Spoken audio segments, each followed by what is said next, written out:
जंग रुकी है या जंग अभी भी जारी है? सच क्या है? ट्रंप का सीज फायर, लेकिन नेतन्याहू आखिर क्यों फायर? लेकिन उसके बाद रात होते होते देर रात तक ट्रंप का ट्वीट आया कि युद्ध विराम हो गया है, सीज फायर हो गया है। उसके बाद देखिए जरा जश्न मनना शुरू हुआ। जश्न मना रहा था, दूसरी तरफ इजराइल धमाके कर रहा था।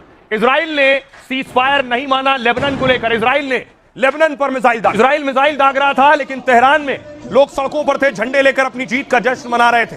तो तेहरान में हमले रुक चुके थे, लेकिन लेबनान में हमले जारी थे। नेतन्याहू एक एक कर गोले दाग रहे थे। लेकिन न सिर्फ ईरान में जश्न हो रहा था, बल्कि इराक में भी यह जंग रुकने पर जश्न मनाया जा रहा था। इराक में भी अमेरिका का विरोध हो रहा था। पहले उस हिजबुल्लाह पर धमाके हो रहे थे जो ईरान के लिए खड़ा होकर मिसाइलें दाग रहा था। ये आप लेबनान की तस्वीरें देख रहे हैं, चारों तरफ तबाही, हमले अभी भी जारी हैं। सीज फायर के बाद भी भारत में देखिए जरा, श्रीनगर में लोग सड़कों पर जश्न मना रहे थे। का रुक गया, लेकिन नेतन्याहू नहीं रुक रहे थे। एक के बाद एक उन्होंने लेबनान पर हमले और ज्यादा बढ़ा दिए। सीज फायर का ऐलान किया तो ईरान समेत कई जगह जश्न शुरू हो गया। दुनिया मानने लगी कि जंग रुक गई और तेल से लगी आग अब बुझ जाएगी। अमेरिका इसराइल जो है उन्होंने ईरान पर नाजायज जंग थोपी थी। आज उसका 40 दिन के बाद उन्होंने खुलासा भुगता। लेकिन नेतन्याहू रुकने को तैयार नहीं थे।